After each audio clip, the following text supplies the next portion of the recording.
আজকে দিদা আর আমি দুধ দিয়ে ভাত খেয়ে খুব মজা করব। দিদা খুব খুশি হবে।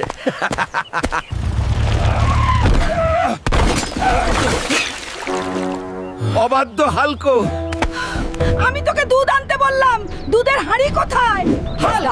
আমি তোমাকে দুধ আনতে বলেছিলাম, দুধ কোথায়? তুমি দুধ আনোনি। নানি একজন সাইকেল আরোহী ধাক্কা দিয়েছে এবং সব দুধ ফেলে দিয়েছে। এবার আবার যাও, দুধ নিয়ে এসো। আমার বাড়ি থেকে বেরিয়ে যা, তুই একটা দুর্বৃত্ত হাল।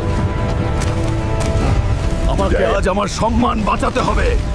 বাড়িতে কোনো খাবার নেই, দিদিমা একা অপেক্ষা করছেন, আমাকে কিছু নিতেই হবে। দুর্বৃত্ত হাল। এখন আমি এই হরিণটিকে বাড়ি নিয়ে যাব, দিদা খুশি হবে।